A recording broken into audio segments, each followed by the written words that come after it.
오늘은 그래도 연사가 좀 적습니다.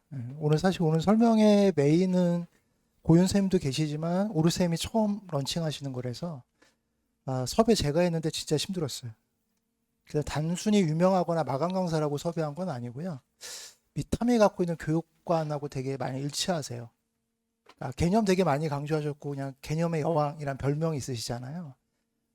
저도 그게 되게 중요하다고 생각하거든요. 제가 설명회 때만 말씀드렸을 거예요. 이렇게 요즘 아이들이 되게 비효율적인 공부 중에 하나가 뭐냐면 균합적 방식의 공부들을 되게 많이 한다. 애들 표현으로는 양치기라고도 하는데 사실은 그 양치기의 방법이 작년 수능 때 안 먹혔어요.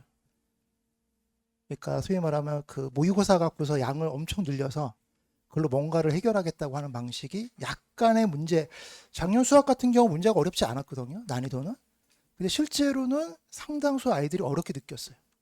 이게 왜 그러냐면 평가원 난이도하고 실제 아이들 느끼는 방식들은 달라요. 제 논문 대학원 때 논문지도 교수님이 평가원장이셨거든요. 그분이 이제 입학처장을 한 6년 정도 하시다가 평가원장이 되셨는데 지금은 이제 평가원장 아니세요. 사실 이제 그분한테도 들었던 얘기를 아마 좀 전에 오르세님이 얘기하셨을 거예요. 그러니까 평가원의 출제 방식과 의도 이거를 정말 학원쟁이들이 하는 사설 모의고사가 얼마나 반영하고 있는가. 저는 사실 약간 회의적이에요. 좋은 문제도 있는데 상당수 안 좋은 문제의 아이들이 소비되는 게 굉장히 많아요, 시간이. 그러니까 그런 의미에서 본다면 가성비가 높지 않은 공부들 되게 많이 하고 있다, 아이들이. 근데 이런 생각이 사실은 제가 오르세면 거의 같아요. 그러니까 오르세님이 아마 학원, 다른 학원에 계시다가 옮기신 이유도 그런 게 되게 커요. 본인의 어떤 학습관, 교육관과 안 맞는 부분. 그러니까 저도 그거 되게 많이 동의하고 있는 거고, 저희 국어 선생님 중에서도 계세요. 그런 분들이. 그러니까 그런 것 때문에 섭외를 했었고, 오늘 사실은 되게 제가 삼고초려에서 얻은 시간표고요. 그다음 니네가 제대로 하면 뭐 더 할 수도 있어. 그 아마 마감도 되게 빨리 되실 거예요. 작년에 러셀도 마감이 굉장히 빨리 됐기 때문에 저희도 2월달 개강이긴 하지만 아마 금방 마감되지 않을까 싶은 생각이 좀 듭니다. 그래서 그런 의미에서 좀 자신 있게 좀 소개해 드린 거고, 그다음에 사실은 요즘에 되게 핫한 것들이 몇 개 있죠. 부모님들은 아마 관심은 입시만 관심 있겠지만 우리나라 주식도 좀 핫한 것 같고요. 혹시 주식은 하십니까? 주식에도 돈 번 사람들 얘기들이 가끔씩 나오는데 최근에 나온 얘기들은 그냥 장기 투자 한 분들이 돈 벌었다 그 전원주인가요? 그 양반 포함해서 그런 얘기 좀 나오는데 어떤 뉴스보다 입시도 되게 주식과 비슷하다는 생각이 좀 들 때가 있어요.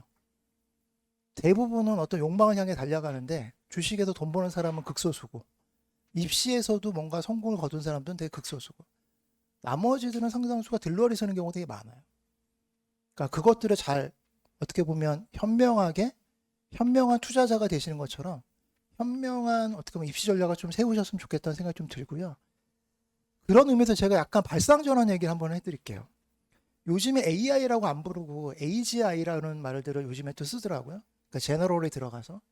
그러니까 예전에 AI 같은 경우는 알파고처럼 바둑을 잘 두거나 아니면 자율주행처럼 자율주행에 특화돼 있거나 근데 그런 거 이제 AI로 부르고 AGI라고 하는 거는 이거를 보편적으로 다 해낼 수 있는 거. 그러니까 변호사 수준의 전문성과 드라이브도 아주 베테랑 드라이버처럼 운전할 수 있는 그리고 장기도 잘 두고 바둑도 잘 두는 이게 소위 말하면 AGI라고 하더라고요. 그때 인간은 뭐 할 수 있냐라는 질문들 되게 많아요. 사실 우리 아이들도 대학 졸업하면 뭐 할까? 뭐 심지어 일론 머스크 같은 경우는 외과 의사도 대체될 수 있다고 얘기를 하니까 그때 많은 사람들이 이런 얘기를 좀 하더라고요. 소위 말하면 인간은 이제 지식을 암기하는 게 아니고 어떻게 하면 좋은 질문을 던질 수 있는가? 라고 되게 많이 얘기했는데 저는 사실 동의할 수가 없어요. 아마 제 오늘 PPT 내용 중에 일부도 재미나이가 한 게 있어요. 근데 질문과 관련시켜서 사실은 에이전트 AI가 더 질문 잘해요. 프롬프트 짜는 것도 네 보고 짜보라고 해도 돼요. 근데 제가 볼 때는 되게 필요한 게 뭐냐면 질문을 잘하는 거나 혹은 암기를 잘해서 대답을 잘하는 것도 아닌 것 같고요. 첫 번째는 하고 싶은 게 있어야 돼요. 혹시 AI 많이 쓰세요? 하고 싶은 게 많으신 분들은 평소에 많이 쓰실 거고요. 그걸로 별로 할 게 없으면 안 하실 거예요. 그냥 쓰는 법은 아는데 안 쓰세요. 그래서 하고 싶은 게 있어야 되고요, 첫 번째가. 그럼 애들도 공부에 적용하면 똑같아요. 가고 싶은 대학이 명확히 있어야 돼요. 부모님의 욕망 말고요. 애들의 욕망으로. 그다음 두 번째는 뭐냐면 중요한 정보를 선별할 수 있는 능력이 있어야 돼요. GPT가 대답한 거랑 제미나이가 대답한 게 다르면 나는 어떤 걸 취사 선택할 건지, 둘 다 리젝트 할 건지, 둘 다 받아들일 건지에 대한 결정. 근데 더 중요한 건 뭐냐면 이것도 아마 부모님들이 설명회 듣거나 선생님들 얘기 들어보면은 이 선생 말이 맞는 것 같아. 이 선생 말이 맞는 것 같아. 오늘은 오르 선생님 말이 맞는 것 같은데 다른 설명회 가면 다른 사람 맞는 것 같아. 이러실 수 있거든요. 여기서 선별하신 것도 필요할 건데 이것도 결국은 AI가 해줄 거예요. 심지어는 그 선별도 어떤 게 더 좋은 대답인지에 대해서. 그때 제가 볼 때 인간이 할 수 있는 건 뭐냐면 결정인 것 같아요. 결정은 못 미루세요. AI한테. 얘네들이 대답했을 때 이 대답을 내가 받아들일 거냐 말 거냐에 대한 결정이죠. 그 다음에 책임도 지셔야 돼요. 책임도 AI가 못 질 것 같더라고요. 인간이 져야죠. 결국은. 만약에 자율주행 시켰다가 교통사고가 났을 때 그 책임을 AI한테 물을 수는 없을 거예요. 제조회사한테 물을 건지 책임을 져야 되겠죠. 아니면 그거를 실제로 시행한 운전자한테 시킬 건지. 그러니까 부모님도 아마 똑같은 상황일 것 같아요. 학원 설명회 오시거나 하시면 여러 가지 정보가 제공될 거고 그것 중에 선별하셔야 될 거고요. 그리고 그 선별한 내용에 대한 책임을 지는 것. 근데 이 결정이 되게 부담스러운 건 뭐냐면 그 책임을 부모님도 물론 지겠죠. 재수하면 그렇잖아요. 징역 1년에 벌금 4천만 원이라고 얘기하는데 그 책임도 지시겠지만 사실은 그 책임의 상당수가 누구냐? 우리 아이들이에요. 한 번 더 고생하는 거죠. 사실은 저런 오르세님을 섭외한 이유 중에 하나가 뭐가 있냐면 우리 동네 재수율이에요. 이건 죄악이거든요. 70%의 재수율은 사실은 죄악입니다. 이거 의대선으로만 설명할 수가 없어요. 제가 약간 저희 학원 얘기를 좀 해보면 저희가 작년에 올해 아직 결과도 안 나왔으니까요. 이 서울 시내 미탐이 있죠. 저희가 항림학원하고 미래탐구 2개 있습니다. 고등부가. 저기 초등 가면 이제 소마 이런 데가 있는데 저희 회사가 서울에 있는 미래탐구가 작년에 서울대랑 의대를 몇 명 보냈을까요? 몇 명 정도 보냈을 거라고 예상하십니까? 물론 의대는 중복합격 포함입니다. 대략 한 780명 보냈어요. 780명이면은 전체 서울대랑 의대 약대까지 정원의 몇 퍼센트 정도 될까요? 다들 표정이 네가 얘기하지 왜 자꾸 나한테 묻냐. 여태까지 선생님들 설명 듣기도 힘들어 죽겠는데 7.4% 정도 됩니다. 전체 대학 정원의 점유율이. 근데 고3만 놓고 보면은 훨씬 더 올라가요. 그 서울대나 의대나 약대, 치대, 수의대의 합격생의 50%가 재수생들입니다. 그 재학생들은 그 정원의 50%밖에 못 가져가요. 그러니까 실제로 서울대 공대 라인까지 약대, 의대까지 해갖고 11,000명 정도 돼요. 그 중에 재학생이 가져가는 비율은 많으면 6,000명 정도 됩니다. 좀 적으면 5,000명대. 근데 저희가 한 780명 보냈거든요. 저는 사실 이 비율을 계속 높이고 싶어요. 목표가 재수는 아니실 거니까. 근데 사실 어떻게 보면 우리 동네가 그 재수를 조장하는 상태로 가버렸어요. 당연한 걸로. 재수는 필수고 곧 삼수는 선택이다. 근데 이걸 제대로 안 하면 그런 것 같아요. 그러니까 제가 말씀드린 게 뭐냐면 균합적 방식의 공부는 굉장히 오래 걸립니다. 시간이. 예를 들면 아까 제가 AI로 시작했는데 소위 말하는 AI 기술이 첫 번째 뭐였냐면 과거의 데이터들을 학습하는 거였죠. 다 균합적 방식이에요. 굉장히 오랜 시간이 걸렸어요. 근데 애들이 그 방법을 따라가고 있습니다. 저는 이게 고3 1년 동안은 균합적 방식으로 해결되지 않는다고 봐요. 재수, 삼수하면 해결돼요. 누적된 데이터를 통해서. 자기의 실수를 통해서 해결돼가요. 근데 이 방법이 최선인가 생각되지 않았기 때문에 제가 아까 오르셈을 섭외한 겁니다. 우리 쪽에 수업해달라고. 저는 그거에 대한 믿음은 좀 있거든요. 그리고 이게 평가 원칙에 맞는다고 생각합니다. 아무튼 제 목표는 이겁니다. 오늘 재수 없이. 재수는 다 있으시지만 재수는 없이 대학 가셨으면 좋겠다. 오늘 요 4가지이고요. 지난 설명의 핵심도 약간 설명을 좀 해보고, 그 다음에 요 분석은 제가 지금 나눠준 입시 자료는 오늘 할 PPT 자료는 아닙니다. 그거는 그냥 참고용으로 쓰시라고 전형계획서를 약간 요약해 놓은 거예요. 예전에는 대학별로 되어 있는 거 나눠드렸었거든요. 전형계획서를. 나중에 모집요강 확정되면 다시 드려야 될 것 같긴 한데요. 오늘 거는 그 대학별로 되어 있는 건 아니고요. 그냥 전형별로 나눠서 서머리 해놓은 거라고 보시면 될 것 같아요. 그래서 PPT하고 좀 다른 내용이니까. 요거는 오늘 분석해 드릴 거 뭐냐면 다음 설명회 때 제가 21일 날 설명회 계획하고 있는데 그때는 애들 케이스 분석을 해 드릴 거예요. 한 명 한 명씩. 그래서 얘가 점수가 수시 점수가 어떻고 정시 점수가 어땠는데 대학 어디 갔는지, 그 다음에 얘가 이렇게 점수가 나오기 위해서 상반기 동안에 어떻게 공부했는지, 그래서 소위 말하면 애들별로 사례 분석을 해드릴 거예요. 합격 사례 중에서 공부 사례와 합격 사례 두 가지로 나눠서. 오늘은 그냥 이거는 뭐냐면 거시적인 지표들 좀 분석해 드리는 거라고 보시면 될 것 같아요. 아직 뭐 오늘 좀 전에 한 친구가 저 안아주고 갔어요. 제가 컨설팅 했던 친구인데 오늘 그 서울대 화공생명은 합격 발표가 돼서 붙어 있었고 칼스도 붙어 있었는데 의대 발표 났다고 뛰어 올라가고 저 안아주고 갔습니다. 의대 합격했다고. 거기로 갈 것 같아요. 그래서 걔네들 아직 나오고 있으니까, 의대도 아직 나오고 있으니까 최종적인 사례 분석은 아마 우리가 21일 정도 할 때는 될 거예요. 그럼 그때 케이스 분석 해드릴 거고 오늘은 그냥 거시적 분석을 좀 해드릴 거고요. 그다음에 3월 학평의 목표를 어떻게 좀 잡는 게 좋으실지, 그다음에 그거에 대한 활용법. 제가 극단적으로 이런 말씀 드린 적도 있어요. 3월 학평 안 보셔도 된다. 제 아들이 안 봤었다고 말씀을 드렸어요. 그 이유는 잠자고 있는 거 안 깨웠다. 그러니까 애가 나중에는 그런 말 했다 했죠. 수능 때도 안 깨울 거냐. 그래서 안 깨울 거라고 얘기를 해줬어요. 그러니까 그렇게 활용하실 수 있어요. 활용법. 그래서 실제 점수는 안 중요합니다. 등급 이런 거 보지 마시고요. 그러니까 하나 기억하실 건 뭐냐면 이제 등급으로 기억하지 마세요. 아이들 성적 물어볼 때 제가 요번에도 저희 프로모션 되는 학생들 컨설팅을 해줬거든요. 요번 주 월요일 날 끝났어요. 컨설팅 했던 게. 그때도 이제 부모님한테 말씀드린 것 중에 하나가 그냥 등급으로 기억하지 마셔라. 그래서 3월 모의고사 안 중요합니다. 전혀. 여기에 맞추지 마십시오. 그 다음에 요 학기 중에 어떻게 갈 건지. 이거 못하네요. 그래서 수능에 올인하시는 방법하고 내신을 챙겨야 될 건지 아니면 플러스 논술을 할 건지 이런 것들 관련된 얘기를 좀 해드리면 될 것 같습니다. 요거는 지난번 설명했던 것부터 먼저 좀 보여드리면 얘네들 제가 상위권 애들 좀 얘기했고요. 과탐 선택 관련된 얘기를 좀 말씀드렸어요. 사과탐 선택 어떻게 할 건지 지난번 설명회 때. 그래서 그거 간단하게 서머리 좀 해드리면 요거는 이제 상위권 설명회 때 보여드렸던 자료예요. 흔하지 않은 자료라서 보여드렸어요. 그때.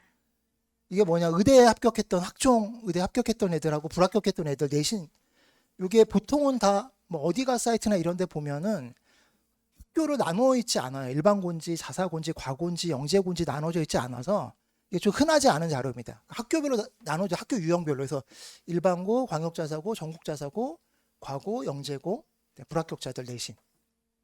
요거는 대충 대학에서 발표한 어디가 사이트에 나오는 등급이고, 요거는 세부적 케이스로 나왔을 때 쪼개본 것들이라고 보시면 될 것 같아요. 그래서 예를 들면 연대 활동수자 같은 경우에 일반고는 1.14 정도 나왔었고 전사고는 2.06 정도 나왔었고 과고가 1.87. 그 다음에 영재고 이거 학점으로 나왔을 때 4.1 정도 나왔던 거 학점. 그래서 이런 거는 좀 흔하지 않은 자료니까 한번 보시라고 그때 보여드렸던 자료니까 지난번 설명회 때 이거 넘어가고요. 그 다음에 상위권 로드맵 좀 잡아드렸던 게 있어요. 첫 번째가 이제 소위 말하는 꿈자본을 좀 높이자. 그러니까 목표치가 어디냐. 그러니까 제가 애들 컨설팅 할 때 첫 번째 하는 것 중에 하나가 그 컨설팅 받기 전에 어디 쓸 거냐, 어디가 목표냐고 이제 소위 말하는 받아요, 미리. 그러면서 이제 걔하고 그 얘기를 합니다. 너 왜 이게 목표였냐? 어떤 애들 같은 경우는 뭐 고대 뭐 정기, 어떤 애는 뭐 중앙대나 경희대. 그러면 걔네들 내신을 보거나 모의 성적 보면 비슷한데 목표하는 대학은 달라요. 어떤 친구는 의대고 어떤 친구는 중앙대, 공대예요. 그럼 그 둘의 차이가 나는 것들이 갖고 있는 의미가 뭐냐? 노력도 달라질 거란 뜻이죠. 그러니까 어떤 아이들 보면은 아이들이 꿈에 맞춰서 점수를 조정하기도 하고요. 꿈에 맞춰 점수를 끌어올리겠다는 거죠. 반면에 어떤 친구들은 점수에 맞춰서 꿈을 끌어내려요. 자, 이때 누가 공부를 더 열심히 할 거냐? 그러니까 소위 말하면 점수에 맞춰서 꿈을 끌어내리는 애들은 벌써 이제 공부 안 할 결심을 하는 거죠. 공부와 헤어질 결심. 그래서 제가 목표를 세우는 게 되게 중요하다고 말씀을 드렸어요. 여기 따라 되게 달라진다. 자기 최대치가. 그 다음에 계속 이거 말씀드리지만 재학생의 로드맵하고 재수생의 로드맵은 다르다. 근데 제가 사실은 앞에 지금 올해 고3 될 애들 상담도 해줬지만 작년 12월까지 정시원서 쓰는 애들 상담도 해줬어요. 근데 그때 보면 되게 답답한 장면들이 되게 많습니다. 고2 모의고사 10월, 11월 마지막 모의고사 때 등급이 2등급 후반이었는데 수능도 2등급 후반이 나온 애가 있어요. 되게 많습니다. 점수가 안 올라요. 똑같아요. 그럼 누구 수업 들었냐? 누구 수업 들었대요. 근데 왜? 그럼 선생님 수업 어땠냐? 좋았대요. 근데 점수는 안 올랐어요. 이런 케이스 굉장히 많습니다. 근데 제가 볼 때는 그 친구는 그 수업을 들었으면 안 되는 친구들이에요. 그럼 점수가 안 나온 이유가 뭔 것 같으냐? 그럼 자기가 열심히 안 했대요. 근데 사실은 수업을 듣는 과정에서 그럼 왜 열심히 안 하게 됐는지에 대한 거예요. 수업은 좋았는데. 그 여러 가지 이유겠죠. 그래서 제가 말씀드린 것 중에 하나가 아이들의 수업 감상과 공부는 다른 거다. 이런 것도 있지만 실제로 열심히 하게끔 만들어내는 과정들이 있는가가 되게 필요해요. 나한테 맞는 수업인지도 그 출발점 중에 하나일 거고요. 그런 거 이제 잘 파악하기가 필요하다. 이거 제가 아까 좀 전에 말씀드렸죠. 균합적 방식이 아니라 연역적 방식. 근데 애들이 보통 균합적으로 접근할 때가 되게 많다. 이거는 제가 입시를 하고 있지만 제 아들도 되게 말 안 듣던 것 중에 하나입니다. 왜냐하면 애들이 그냥 문제를 푸는 게 재밌어요. 수학 문제. 조금 하는 놈들은. 개념을 다지는 게 더 힘들어요. 근데 문제를 풀고 싶어 해요. 근데 나중에 무너집니다. 이게 잘못하면. 정말 평가 문제를 맞닥뜨리잖아요. 그럼 사설어가 달라요. 물어보는 게. 그래서 대학 교수들이에요. 그나마. 그래서 이거를 제대로 하고 있는지에 대한. 그러니까 소위 제가 말씀드린 거는 문제를 벌써 많이 푸는 건 중요하지 않다. 문제를 빨리 푸는 것도 지금 중요하지 않아요. 아까 제가 오르세님이 그런 말씀하셨죠. 55분 만에 끝내야 된다고. 이거 맞아요. 왜냐하면 수학을 최소한 4점짜리 13문항은 2번 풀 수 있어야 돼요. 그 정도 스피드가 있어야 됩니다. 아이들. 그래야지 실수를 안 해요. 4점짜리 2번 풀 수 있는 실력을 갖춰야 되는데 그게 양치기만으로 해결되냐? 결정적일 때 발목 잡을 가능성이 되게 큽니다. 그러니까 이런 거 되게 조심하실 필요가 있다. 그 다음에 이제 의대나 서울대, 공대 고려한다면 물론 의대면 다를 거지만 서울대, 공대까지 생각한다면 1.8 일반고 기준으로 여기는 내신 관리 하셔야 된다고 말씀드렸어요. 근데 우리가 찐으로 의대만 갈 거다 그러면 아니 내신 관리 안 하셔도 돼요. 이때 되면.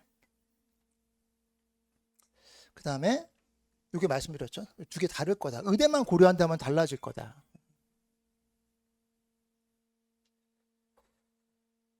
그 다음에 결국은 이 문제 해결이 안 될 가능성도 되게 크다고 말씀드렸어요.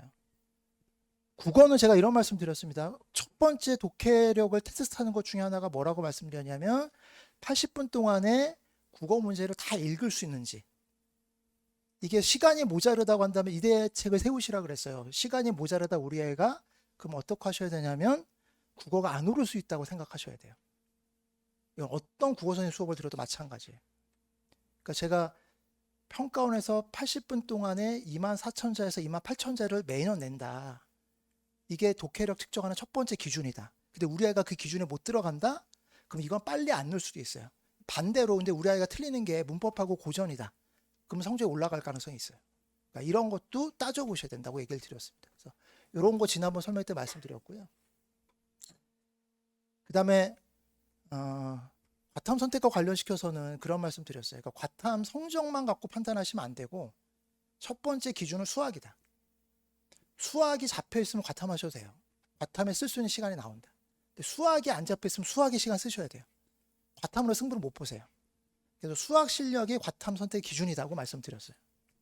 그런 얘기 지난번 설명 때 말씀드린 것 같고 이거는 뭐 넘어가도 될 것 같고요. 이거는 아까 제가 큰 틀에서 말씀드렸으니까. 그 다음에 이제 전체 올해 거 리뷰 좀 해드리면 요거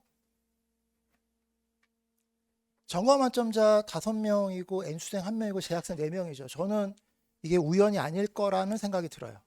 작년에도 조짐이 나타났거든요. 작년에 제가 말씀드렸죠. 제가 컨설팅했던 그 어제이라고 한 친구가 만점 받았었다고.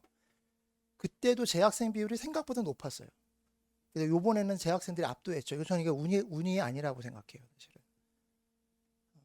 제가 이거 저는 재수학은 안 하고 있으니까 이 말씀 그냥 편하게 하면 안 될 것 같은데 욕먹을 거 각오할게요. 우리 동네 재수학원들 창피해야 돼요. 그렇게 뛰어난 애들을 그 많은 시간을 들여서 그 많은 돈으로 가르쳤는데 소위 말하면 재수종합반에 다녔던 애들은 한 명도 없어요. 그래. 만점자가. 얘도 삼수생이고 N수생인데 재수종합반 다닌 친구 아니에요. 그 나머지 재학생들 다 뭐냐? 얘네도 다 단과 몇 개 들은 애들이에요. 얘네 갖고 자꾸 광고하면 안 돼요. 저희도 들었어요. 근데 얘네를 광고할 건 아닌 것 같거든요. 재수학원에서. 근데 그건 돌아봐야 돼요. 뭘 잘못했는지에 대해서. 그러니까 이게 다른 학원을 비판하려는 게 아니고요. 이것도 제가 오르쌤하고 한 1시간 동안 차 마시면서 얘기를 되게 많이 분당 가서. 그러니까 이거 교육관에 대한 문제예요. 애들한테 사실은 도움이 돼야 되잖아요. 근데 시간 쓴 만큼 도움이 안 될 수 있다는 생각이 들어요. 근데 그게 선생님 누구 하나의 잘못이 아니고요. 교육적 방식에 대한 문제일 수도 있다. 그러니까 평가는 좀 이해하셨으면 좋겠어요. 더 정확하게. 그러니까 이게 그 지표를 보여준다. 그리고 아까도 얘기했지만 문제가 그렇게 어렵게 나온 게 아니에요. 그럼 당연히 극상위권이라고 우리가 보통 불렀던 재수생들은 해결했어야 돼요. 근데 못했어요, 걔네들이. 그럼 집단적으로 실수했냐? 그렇게 볼 수는 없어요. 이게 제가 균합적 학습 방법의 결과라고 생각이 듭니다. 평가는 이거 용납하지 않아요. 학습에 대한 이해는 2년, 3년, 4년을 반복하는 걸 원하는 게 아니에요. 평가원이. 요것도 좀 있죠. 체감 난이도와 이격. 평가원은 난이도가 쉬웠다고 하는데 애들이 느낀 거는 난이도가 높아졌다고 생각했어요. 이거는 원칙에 기반한 평가원의 문제 출제 때문에 그래요. 그 다음에 올해 입시에서는 국어 표점 되게 높죠. 다 아실 거고요. 영어 1등급자 적은 거. 이게 입시에 영향을 줬을 결과가 나올 것 같아요. 이제 최종적으로 보면. 그 다음에 요 이주 경향이 계속 될 거고 우리도 나올 것 같습니다. 그러니까 확통 선택자가 56%. 6만 명 늘었습니다. 6만 명. 그 전년 대비해서. 사탐도 6만 명 늘었어요. 사탐 선택자가 60% 전체 탐구 선택자. 사탐 2개. 원 선택한 그러니까 사탐 하나 과탐 하나 한 애들 하면 더 늘어나요. 그래서 그런 변화들. 올해도 아마 이런 경향들이 좀 있을 것 같고요. 그 다음에 의대 정원 원상복구 과정에서 지역인재 선발 인원은 우리는 유지가 됩니다, 이제. 그래서 문제가 의대 가기가 조금 더 어려워질 수 있는데, 지금 아직은 정원 확정이 안 됐는데, 정원 이제, 지금 2,000명으로 잡혀 있죠, 늘어나고, 그대로. 근데 아마도 500명대 언저리에서 타협 보지 않을까라고 지금 얘기가 나오긴 있습니다, 정원 증가는.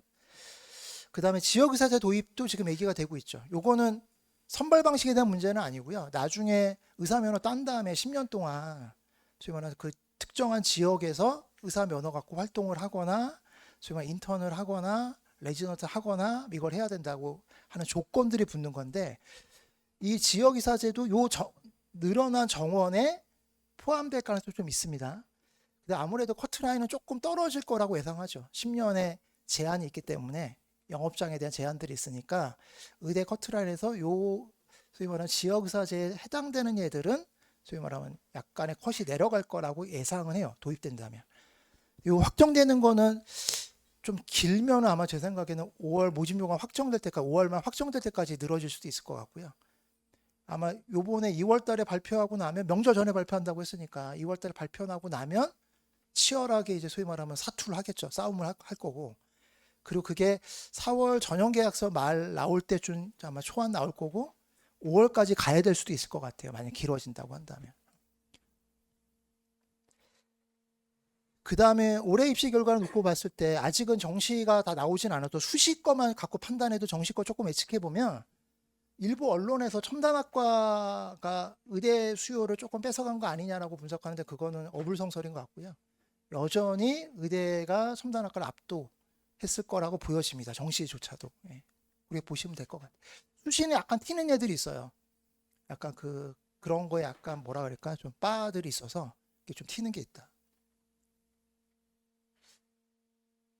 그 다음에 요거는 우리한테 더 많이 해당될 거고요. 그 자료집 2페이지하고 11쪽에 있긴 있어요. 그거는 더 자세히 보시면 될 것 같아요. 뭐냐면 제가 하이브리드 전형이라고 넣어놨는데 옛날에는 이게 반대가 있었어요. 그 반대를 극명히 보여주는 학교가 어디냐면 한양대였습니다. 한양대가 원래 어떻게 썼냐면 정시는 정시로만 뽑고요. 수능으로만. 교과는 교과 성적만 봤어요. 학생부 나머지 다 안 봤습니다. 최저도 없었고. 그다음에 학종은 한양대 학종이 진짜 학종이었어요. 예전에. 이상한 애들이 됐어요. 그래서 사람들이 일부 입시 전문가들 한양대가 그거 이상한 애들이 붙으니까 혹시 한양대가 축제를 재밌게 하려고 이상한 애들 뽑은 거 아니냐 이런 썰도 있었는데 그러니까 학종은 정말 학종답게 뽑았어요. 논술도 논술답게 최저 없이. 그러니까 거의 그 전형에 맞는 걸로만 딱 뽑았었던 게 한양대였는데 지금은 그게 다 깨졌습니다. 그래서 뭐냐면 교과 전형에 수능 최저가 들어가 있고 그 다음에 서류 일부 내용이 들어가 있어요. 그러니까 교과에다 섞여 있는 거죠. 교과와 어떻게 보면 학종이 구별이 잘 안 되는 것 같이 보이는 것도 되게 많습니다. 그다음에 보통은 학종에 최저가 없었는데 학종에 최저가 생기는 학교들이 좀 생겼습니다. 그거 나중에 이제 모집 요강이 확정되면 설명드릴 필요가 있을 것 같아요. 지금 전형계약 수준, 지금 나눠드린 것도 다 전형계약 수준이기 때문에 변동들은 조금은 될 겁니다. 일부 특히 의대 정원 관련돼서 조정이 있으면 약간 다시 저희들이 뽑아서 드려야 될 것 같아요. 정리해서 그렇게 보시면 될 것 같고요. 그래서 이게 좀 합쳐지고 있는 추세들이 좀 보인다. 심지어 정시도 뭐가 반영되고 있죠? 교과 성적이 반영되고 있죠. 그래서 그거까지 좀 고려해서 나중에 입시 전략을 좀 잡아 보실 필요가 있을 것 같다. 그다음 요거는 요 그래프가 뭐냐면 이게 25학년도 수능하고 26학년 수능인데 애들 이제 점수 조금 보시면 요게 빨간 게 국어, 확통, 탐구 선택한 애들이에요. 요렇게 이 점수가 이쪽이 상위권, 이쪽이 하위권 애들입니다. 한마디로 국어, 확통, 탐구 선택한 애들이 갖고 있는 분포도는 조금 어때요? 잘하나요? 못하나요? 조금 못하는 애들 절로 가 있죠. 요게 작년 건데 작년 분포보다 더 밀렸어요. 빨간 거만 놓고 보시면. 파란 게 뭐냐면 국어, 미적, 기하, 과탐 선택한 애들이에요. 지금 보시면 인원도 당연히 작년보다 과탐 선택한 애들, 미적 선택한 애들이 줄어들었고요. 그 다음에 점수 갭도 하나 좀 보시면 요 인원 변화 보실 수 있고 요거는 뭐냐면은 소위 말하면 탐구, 사탐 결합하거나 했던 애들이에요. 얘네도 인원이 좀 늘어난 거죠. 그러니까 미적 선택이나 과학 과탐 선택한 애들하고 확통하고 사탐 선택한 애들의 성적 격차나 갭들은 벌어지고 있고 그다음에 요 과학탐 선택자들 줄어들고 있는 게 이제 그래프로 보이는 거라서 요거 좀 확인해 드리려고 보여드린 겁니다. 그다음에 이것도 추정치인데요. 저희들 자료는 아닙니다. 이거 그 교육청 교육연수 정보자료집에 있는 건데 여기 보시면은 선택자 26학년도 이건 샘플입니다. 추정치에 다 이렇게 완전히 구할 수는 없어서 미적, 기하, 확통 중에서 1등급, 그러니까 1등급에서 얘네들의 점유율이에요. 그러니까 미적 선택자들이 압도적으로 많죠. 1등급 점유율이. 84%가 1등급의 84%는 미적 선택자들이에요. 확통 선택자들은 한 15% 정도 됩니다. 1등급에. 그러니까 이거는 애들의 갖고 있는 수학 실력의 차이도 있고요. 아무래도 수학을 좀 잘하는 애들이 미적 선택하고 수학을 좀 못하는 애들이 확통 선택하는 것도 있지만 또 하나가 뭐냐면 이제 조정 점수의 차이도 있어요. 그러니까 미적 같은 경우 한 문제 정도를 더 틀려도 확통하고 같은 점수가 나오기 때문에 그거에 대한 차이들. 그다음에 요거는 이제 성별에 대한 편차인데 요건 자료집에도 있습니다. 19쪽에. 남학생하고 여학생 얘기 제가 가끔씩 드렸어요. 설명회 할 때도. 1등급 중에서 여학생 여기까지가 지금 작년에 표점으로 따지면 128점 정도가 1등급 컷이었거든요. 그때 보면 남학생이 72%, 여학생이 27%. 근데 제가 이게 만점자로 가면 격차가 더 벌어진다 그랬어요. 남학생이 88%, 수학 만점자, 여학생이 12%. 그래서 여학생들은 수학에 대한 투자를 엄청 많이 하셔야 된다. 정시에서 경쟁하시려고 한다면 그 수학 투자는 지금 하실 수밖에 없어요. 그러니까 다른 과목을 줄이셔도 수학을 늘려야 된다. 만약에 정시까지 생각하신다면. 그러니까 골고루 하시면 성적 절대 안 나올 거예요. 그러니까 우리 아이가 지금 수학이 2에서 3을 왔다 갔다 하는 상태에서 뭔가 골고루 해서 수학 성적을 끌어올리겠다. 이건 절대 불가능합니다. 압도적으로 쏟아부으셔야 돼요. 심하면 제가 얘기하면 거의 수학을 90% 하실 수도 있어요. 전체 공부량에. 그리고 이게 잡혀야 과탐을 할 수 있어요. 이과 친구들 같은 경우는. 아니면 사탐하셔야 돼요. 그러니까 요것도 제 여학생들, 따님들 아마 두고 있는 부모님들 계실 거니까 참고하시라고 올해 통계자료 보여드린 거고요.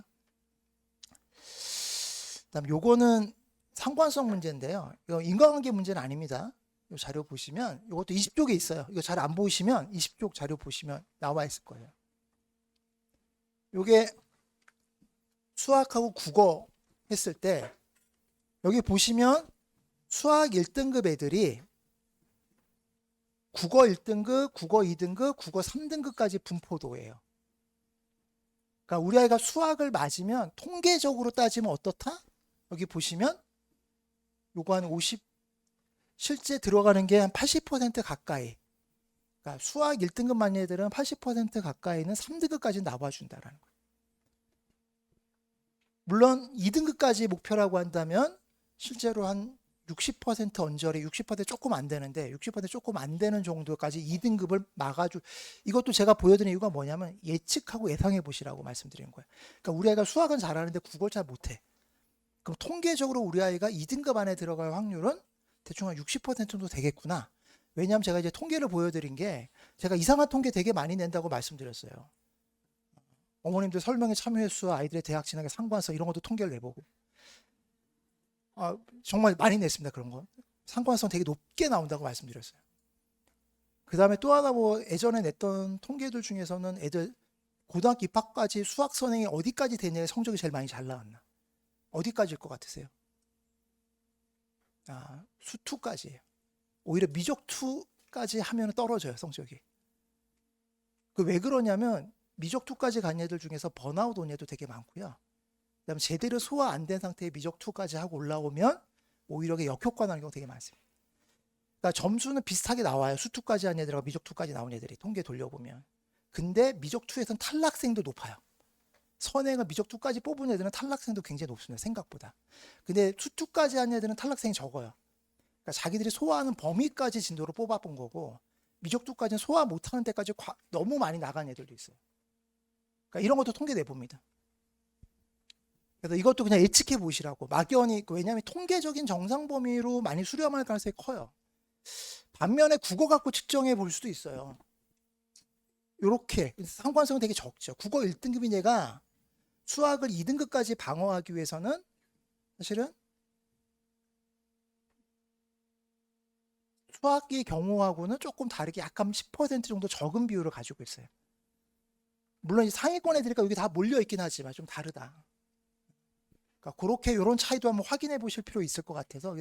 왜 그러냐, 이게 예측이 되셔야지. 아까 제가 국어도 고전하고 문법에 틀려서 국어 성적이 안 나온 친구들하고 시간이 모자라서 안 나온 친구들은 성적이 올라갈 가능성을 예측해 볼 수 있다고 그랬어요.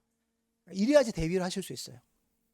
만약에 국어가 이 범위로 들어갈 거다, 1등급인데 수학이, 그러면 논술을 하셔야 돼요. 정말 적극적으로. 그러니까 이런 전략들을 미리 세우시라고 보여드린 거예요. 통계자료는. 과거 거 지나간 거 보신 건 별로 의미 없어요.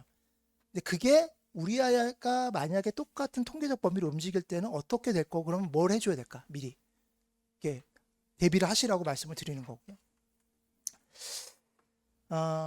예전에도 이런 거 보여드렸는데 약간 조정, 뭐 아직은 미세 조정 정도 수준이고요.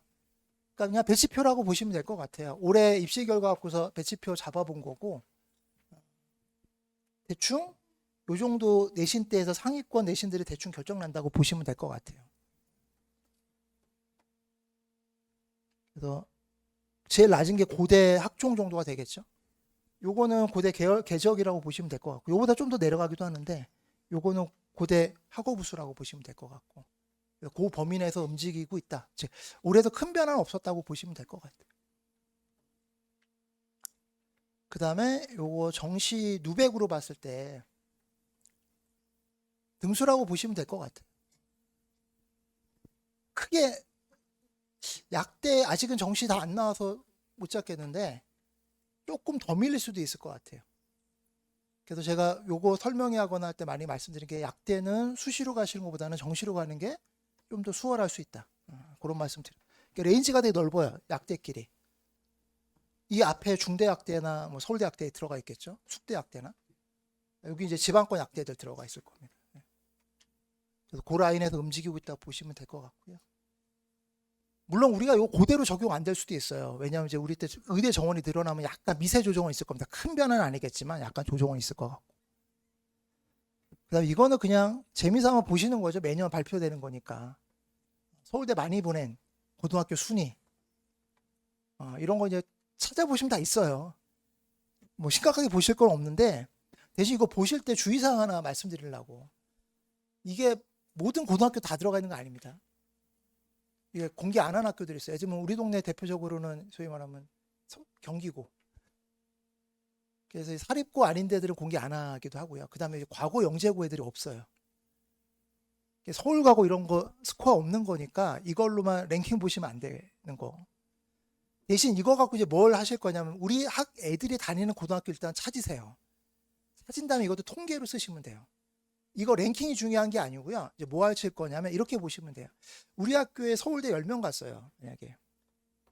그 중에 수시냐 정시냐 여기 나눠져 있거든요. 수시 정시 나눠져 있어요.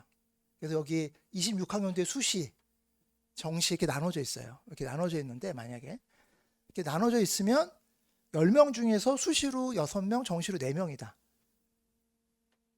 그리고 만약에 우리 아이가 근데 수시를 못 갈 거고 정시를 노려볼 거예요. 서울대를.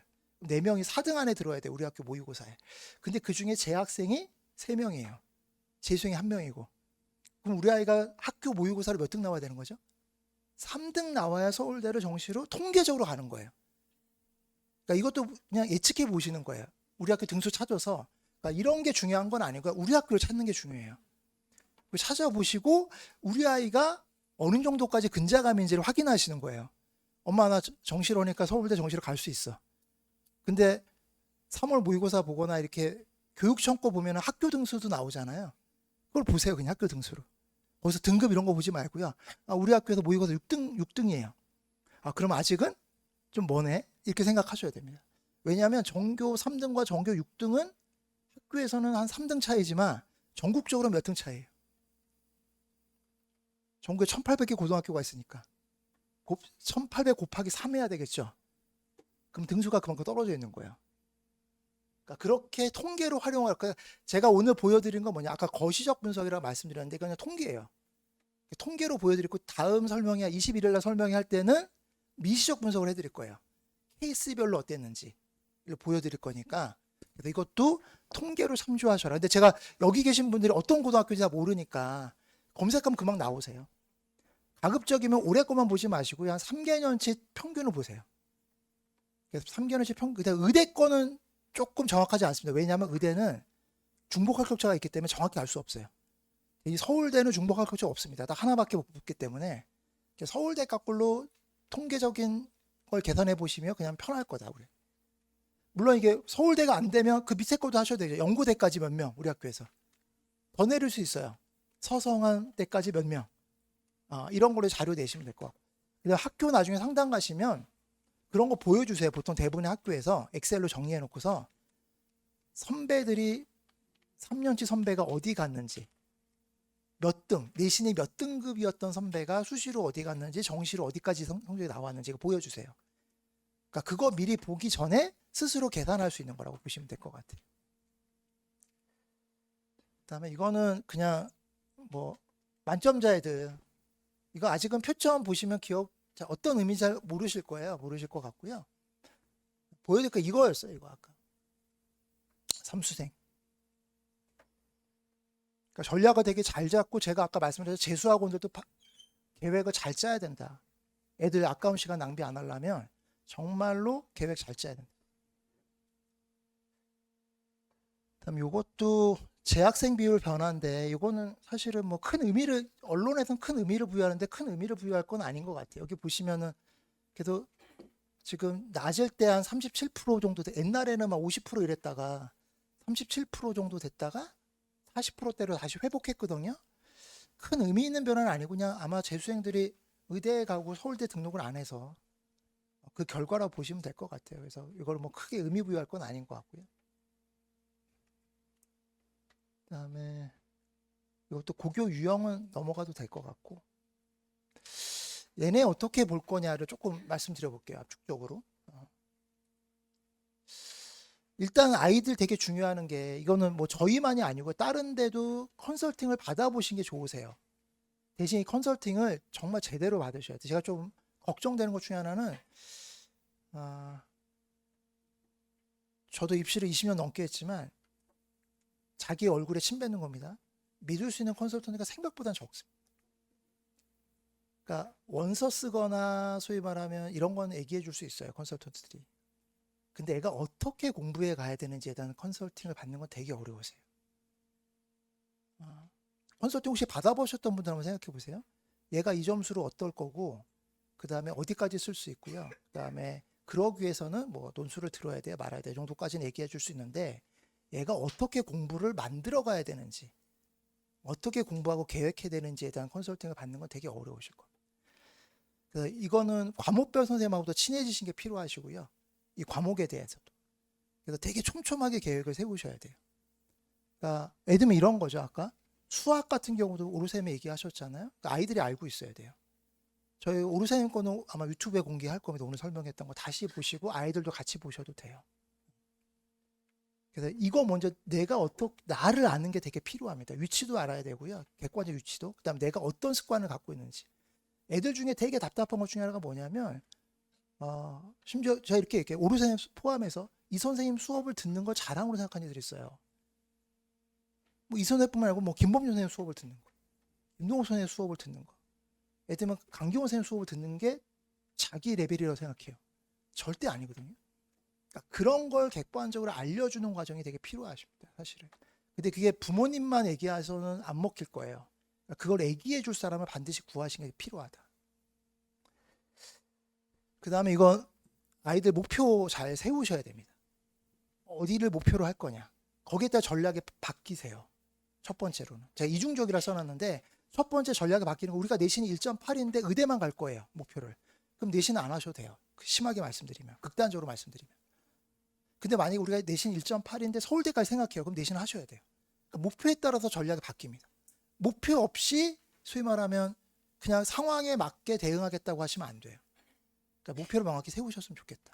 그다음 또 하나가 목표를 잘 세우셔야지 더 노력해요. 아이들이.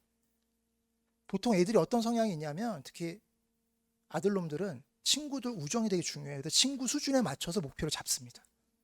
그 노력도 거기에 맞춰요. 우정을 지키기 위해서 친구들하고. 그러니까 그런 거 잘 설정해 주는 게 되게 필요하다. 그 다음에 이거는 진짜 컨설팅에서 받을 수 있는 것들이에요. 이 내신으로 어디까지 쓸 수 있는가. 이건 알고 계셔야 될 필요가 있을 것 같고. 막연한 기대를 하시면 안 됩니다. 막연한 기대는 항상 배반으로 돌아와요. 이 정도면 같다라는 사람도 있는데 그럼 실제로 떨어진 애가 몇 명인지 아셔야 돼요. 그 다음에 저거 되게 중요할 겁니다. 수학을 몇 점 맞을 수 있는지 더 정확하게 제가 말씀드리면 수학 4점짜리 열세문항을 100분 동안 몇 번 풀어볼 만한 아이인지 우리 아이가. 이게 더 중요합니다. 그래서 등급, 수학 등급 이런 거 안 중요하고 뭐라고 말씀드렸냐면 몇 개를 내가 지켜낼 수 있는 안정적으로 해요. 어쩌다 지키는 거 말고요. 안정적으로 몇 개를. 그다음에 이것도 이런 거 사실은 컨설팅 때 얘기해줘요. 얘 성적표 갖고 오면 틀린 문항을 같이 봐요. 틀린 문항에서 얘가 패턴이 있는지 이런 거 이제 막연하게 알고 그냥 비문학에 약해요. 비문학에 과학심에 이러면 안 되세요. 어떤 질문 유형이 약한지 왜냐면 틀린 거 보면 알 수 있거든요. 그런 거에 대한 분석들이 되게 필요하시다. 그다음에 이거는 아까 우리 고현 쌤이 얘기하셨을 거예요. 단어장 말씀하시면서. 그다음에 저건 제가 계속 강조합니다. 그러니까 아들하고 딸의 전략이 되게 달라야 된다. 똑같을 수 없다. 그 중에 가장 대표적인 게 수학이다라고 말씀드렸어요. 어떻게 대응할 건지. 그다음에 남학생들 같은 경우 뭐가 좀 안 되기도 하냐. 아까 제가 친구 맞춰간다라는 것도 있었지만 얘네들은 목표치를 높여놓는 게 되게 중요합니다. 사실은. 여학생도 비슷하게 가겠지만 여학생은 실전적으로는 수학에 대한 걸 계속 강조하실 수밖에 없고요. 수학이 안 되면 수시로 어떻게 끝낼 수 있는 방법을 고민하셔야 돼요. 그다음에 이런 것도 좀 길게 세우신 게 필요할 것 같아요. 그러니까 소위 말하면 단기적으로 3월 이런 데 포커싱 맞추지 마시고 6월, 심지어 6월도 안 중요하다고 말씀드렸어요. 더 중요한 9월도 안 중요하다. 수능만 중요하세요. 수능 업자들은 제가 9월 모의고사도 안 본다 그랬어요. 정말 수능 센 놈들은 개념을 다 이해하고 원리를 다 아는 놈들 있잖아요. 그냥 걔네가 수능 그냥 봐요. 저런데 안 다닙니다. 그냥. 그 대학 다니다가 수능을 봐요. 근데 걔네는 6평, 9평도 안 봐요. 그냥 수능만 봅니다. 그러니까 우리한테 중요한 건 수능에 포커싱을 맞추는 게 중요하세요. 그 다음에 이것도 그냥 넘어가시면 될 것 같고, 이 정도는 넘어가고, 이것도 많이 말씀드렸으니까 넘어가고요. 일정은 아실 거고요. 6월 4일 날, 그 다음에 수능, 올해 수능보다 조금 더 뒤에 있죠. 이런 일정인데, 제가 아까 노파심에서 좀 말씀을 드려보면, 이런 거 한번 계획을 좀 잡아보셨으면 좋겠어요. 아까 좀 이런 일정을 보고, 이거는 그들의 일정이에요. 우리 일정이 아닙니다. 이것만 같은 일정이고요. 나머지는 다 다른 일정들이에요. 그러면 어느 단계에서 우리 아이는 있는지에 대한 파악을 하시고 그 단계에서 만들어 가요. 제가 이제 국어 갖고 하나 잠깐 오늘 국어 선생님이 안 계셨으니까 국어 얘기를 잠깐 드려볼게요. 국어에서 단계를 만드는 과정에서 심하면 어떤 것도 가능할 수도 있다고 제가 말씀드리냐면 국어 사전 쓰는 것도 가능하다. 지금부터. 제가 운 좋게 수능 전과 만점 받은 애가 10명 있었다 그랬잖아요. 근데 제가 공헌한 거 하나 딱 말씀을 드리면 저는 컨설턴트니까 제가 무슨 학습적인 도움을 많이 줬겠습니까? 그런 것보다 뭘 하나 딱 줬냐면 그다음에 정시원서 쓸 때 도움 줄 게 없어요. 아이들. 다 만점 받았는데 무슨 도움을 주겠습니까? 근데 그 10명 중에 제가 가장 탁월한 놈 하나를 말씀드렸던 적이 있어요. 지금 판사하는 친구인데 걔가 국어를 1학년 때부터 3학년 때까지 국어 모든 모의고사를 한 번도 안 틀렸어요. 내신은 틀린 적이 있는데 모의고사 수능까지 한 번도 안 틀렸습니다. 국어를. 걔가 08학번이거든요. 나이가 좀 있어요.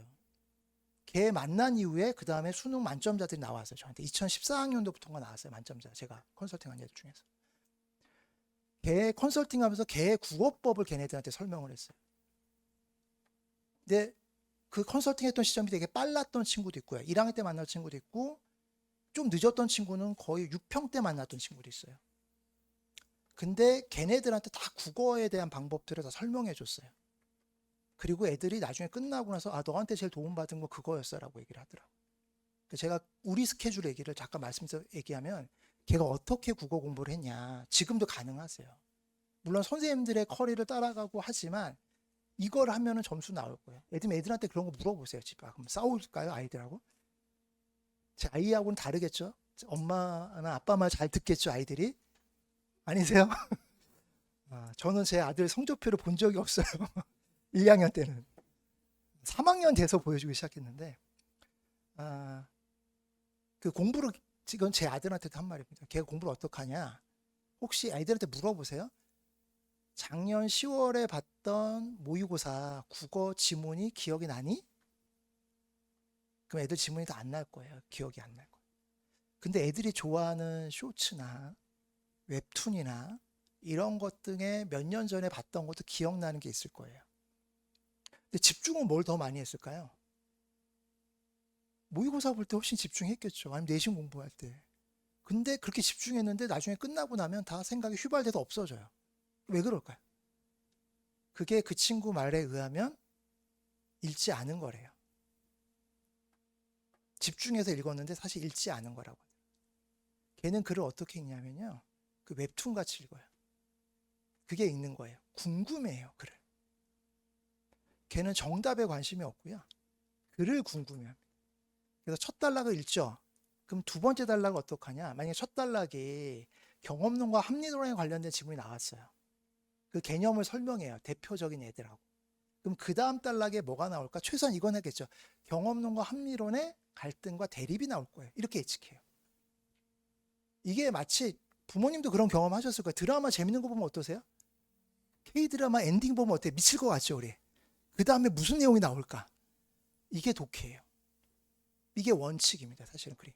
그래서 글의 내용을 파악하는 게 독해가 아니고 그 친구 말은 파악하는 게 아니고요. 자기가 파악한 게 맞는지를 확인하는 게 독해라고 얘기해요. 그리고 이렇게 글을 읽고 나면 어떠냐? 그 지문을 자기가 설명할 수 있다고 얘기해요. 이게 어떤 구조인지 어떤 내용인지를 옆 사람한테 설명할 수 있는 거. 이게 독해라고 하더라고요. 이게 원칙이에요. 아까 수학으로 다시 연결시켜보면 개념이에요. 이거는 지문을 많이 읽고 구조 독해한다고 해결되는 문제가 아닙니다. 근데 이런 거를 출발할 시간이 없다고 벌써 생각하세요. 왜? 3월 모의고사가 코앞에 있으니까. 안 중요합니다. 내가 글 읽는 습관을 제대로 바꿔놓으면 그 문제 해결할 수 있어요. 속도 빨라집니다. 엄청나게. 제가 이건 다 경험했어요. 그 만점자 중에 국어 약했던 애도 있거든요. 걔 포함해서도 되게 많은 애들이 해결했어요. 그러니까 제가 그냥 단순한 하나 에피소드 갖고 말씀드렸는데 일반적인 설명이 오시면 사실 이런 얘기 별로 안 할 거예요. 그래서 제 설명에 들으면 좀 특이하다고 얘기하시는 분도 많아요. 딴 사람들 모집 요강 펴놓고서 뭐 정원이 몇 명이고 뭐 어떻게 바뀌었고 사실 안 중요합니다. 우리 아이가 거기 안 쓸 거면 안 중요하세요.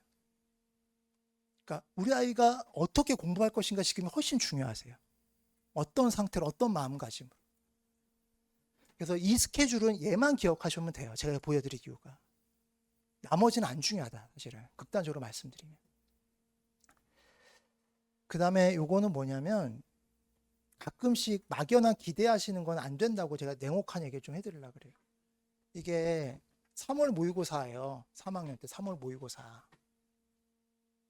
그리고 수능 점수예요. 대학은 어떠세요? 서울대 전기랑 경희대 건축. 어디 가실래요? 둘 다 마음에 안 드세요? 둘 다 마음에 들 수도 있는데 자 여기 보시면 3월 때는 다 1등급이에요. 여기도 얘도 다 1이고 2 하나 있어요. 3월 때 딱 등급으로 보면 둘이 갭이 엄청 커 보이나요? 아니죠. 근데 벌써 조짐이 있어요. 얘는 국어 1등급인데 몇 점이에요? 얘는. 수학은 뭐 둘이 그렇게 갭이 나지 않았는데 영어도 190. 한국도 약간 50, 43. 자, 무슨 말씀이냐면 얘는 뭐만 공부하면 되냐? 극단적으로 얘기하면 수학만 하면 돼요. 얘는 뭐죠? 다 해야 돼요. 이 상태가 되면 안 되세요. 그래서 제가 설명회 때 말씀드린 게 센 과목 하나 만드신 거 되게 중요하다고 얘기했는데 센 과목은 뭐냐면 진짜 수능 업자들이 들어왔을 때도 버틸 수 있어야 돼요. 얘는 못 버텨요. 그러니까 진짜 실전 가면 어설픈 거 다 깨집니다. 그냥 구멍이 송송송 날 거예요. 가져가셔야 돼요. 3월에 만약에 이거가 아니고 얘가 국어가 100이고 나머지가 다 2등급이다. 이래도 얘는 올라갈 성적이 가능성이 좀 있어요. 얘보다. 그러니까 뭔가 버틸 수 있게 왜냐하면 끝까지 해본 경험이 되게 필요해 아이들이 뭔가를 철저하게 끝까지. 남학생 잘 안 되죠. 대충 하고 됐다고. 지난번에 제가 한번 저도 이게 짤 보는데 짤 때문에 되게 웃긴 게 하나 있더라고요. 여성과 남성의 차이. 이게 뭔가 우유 같은 거 딱 바닥에 엎으면 여성들은 걸레 마른 걸레로 닦고 물걸레 한번 닦고 다시 마른 걸레 닦고 근데 남자들은 양말 신고 가서 그냥 이러고 넘어가는데 공부도 비슷합니다. 그러니까 그걸 끝까지 하는 경험을 좀 만들어 놓으시는 게 되게 필요하다. 그 다음에 또 하나가 이제 이거는 오답 노트인데 반드시 필요하다. 전. 요즘 아이들이 진짜 약한 거 하나 말씀드릴게요. 부모님 세대하고 되게 다른 것 중에 하나가 뭐냐면 아까 균합적 방식하고 연결되는데 우리 때는 아마 공부하실 때 그러셨을 거예요. 우리 때라고 하면 이렇게 좀 그러신가? 제가 같이 묻어갈라는 느낌인가요, 혹시? 그 예전에 공부하실 때는 그런 얘기 되게 많이 들었을 거예요. 단권화 시키는 거. 그렇죠? 예를 들면 초점을 맞춘다고 하는 게 되게 필요해요. 뭔가 보려면 사물을. 예를 들면 저기 끝에서부터 여기 끝까지 이 위에서부터 아래까지 한 번에 한번 보시려고 해보세요. 어때요? 보여지세요? 약간 사팔 되려고 하시고 안 보이시잖아요. 근데 저를 딱 뭔가 사물을 제대로 보려면 초점을 맞춰야 되는데 애들이 그 초점을 못 맞춰요. 많은 양에 의해서 초점을 못 맞춥니다. 그게 뭐냐면 서브노트나 단권화라고 하는 거 애들이 그런 개념 자체가 없어요. 요즘 애들은.